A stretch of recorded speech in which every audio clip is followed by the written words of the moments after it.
कहते हैं कि रावण बड़ा बलशाली था, 9 के 9 ग्रहों को उसने अपने सिंहासन के पाए से बांध लिया। ज्योतिष के जो ग्रह थे और नक्षत्र थे वो उसी की परिक्रमा करते थे। रावण ने अपनी एक संहिता का निर्माण किया और ये कहा कि जितने भी ग्रह नक्षत्र हैं वो मेरी इच्छा से और मेरे आदेश से उदय होंगे। जब उसके पुत्र का जन्म होने वाला था, अक्षय कुमार का, मेघनाथ का, तो उसने सारे ग्रहों से कहा कि आप सब जाकर के उच्च कक्षा में बैठ जाओ। सारे ग्रहों ने आदेश का पालन किया। शनिदेव ने मना कर दिया, मैं न्याय का देवता हूं, अन्याय कर नहीं सकता। उसका बदला रावण ने इस रूप में लिया कि शनिदेव के एक पैर को तोड़ दिया।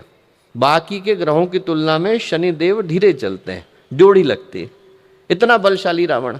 आप सोच करके देखिए कि एक नीले रंग की व्यक्ति की छाती के ऊपर पैर रख करके रावण बैठा है, ऐसा चित्रांकन किया जाता है। वो नीले रंग का व्यक्ति कौन? शनिदेव।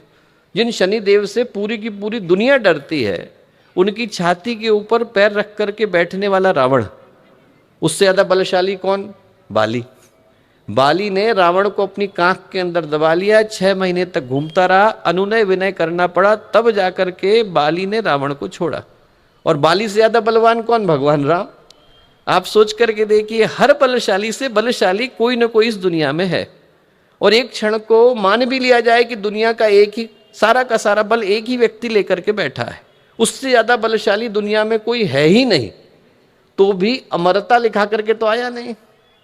सांस तो एक न एक दिन हर व्यक्ति की छूटती है। सांस टूटते ही सब रिश्ते टूट जाते हैं, बाप माँ बहन बीबी बच्चे छूट जाते हैं। जिनको अपना कहता है कब ये तेरे साथी हैं, कब्र है तेरी मंजिल और ये बराती। व्यक्ति सोच करके चलता है कि इन सारे लोगों को मैं अपने साथ लेकर के चलूंगा, पर अमरता लिखा करके कोई आया नहीं। शरीर व्यक्ति का कितना भी बलशाली क्यों ना हो, एक न एक दिन तो थकी जाता है। संपत्ति कितनी भी हो, एक न एक दिन तो चुकी जाती है। श्रद्धा अकेली ऐसी है जिसमें छिन पाने का, उसको खो पाने का कोई भी अधिकार किसी के पास नहीं, स्वयं काल के पास भी नहीं। काल भी चाहे तो श्रद्धा को छीन नहीं सकता, क्योंकि श्रद्धा आती ही तब है जब व्यक्ति अपने को खो करके बैठता है। जिसने अपने को खो दिया, अपने को समर्पित कर दिया, अपने को विसर्जित कर दिया, अपने आप को बड़े उद्देश्य के लिए विलय कर दिया, उसके जीवन में श्रद्धा का, समर्पण का, विश्वास का उदय होता है। आज का दिन इसी पुकार को लेकर के आया दोस्तों कि हम चाहे कितनी भी शक्ति को लेकर के बैठे हो, हमसे शक्तिशाली कोई ना कोई है। केनोपनिषद में कहानी आती है कि सारे देवता देवासुर संग्राम में विजय को प्राप्त करने के बाद मन में अहंकार को लेकर के बैठे कि दुनिया की सारी शक्ति हमारे ही पास।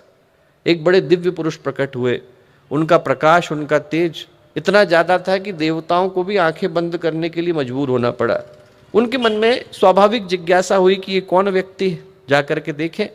सबसे पहले वायुदेव को भेजा गया।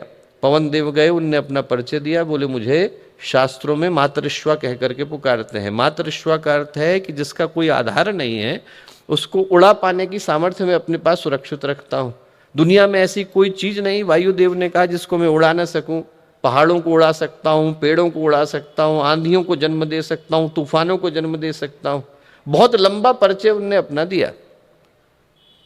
वो जो पुरुष थे दिव्य, उनने वायुदेव से कहा कि सब कुछ उड़ा सकते हैं? बोले हाँ।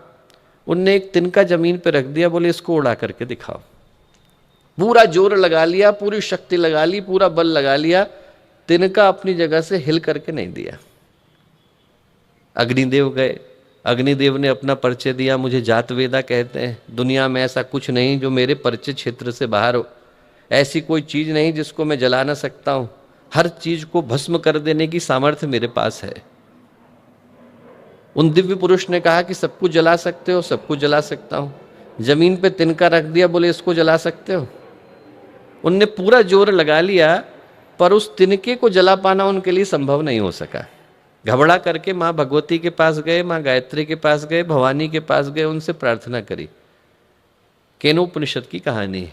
प्रार्थना करी कि वो कौन है, और इतना प्यारा उत्तर माँ भगवती ने दिया। उन्होंने कहा कि वो वही हैं जिनके कारण तुम्हारी शक्ति है। प्रथमम विदंचाकार ब्रह्मेति, सबसे पहले भी वही थे, सबसे अंत में भी वही होंगे, उन्हीं को ब्रह्म कह करके पुकारा गया है।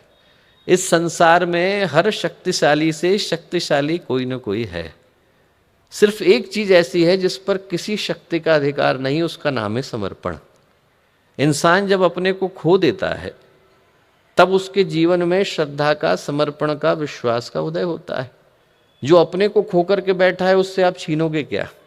जो शून्य हो गया वो अनंत हो जाता है, जो जीरो हो गया वो इन्फिनिट हो जाता है। जिसने अपने आप को बूंद की तरह से सागर के आगे समर्पित कर दिया वो सागर हो जाता है। उसके पास छीनने का कोई उपाय शेष रह नहीं गया है।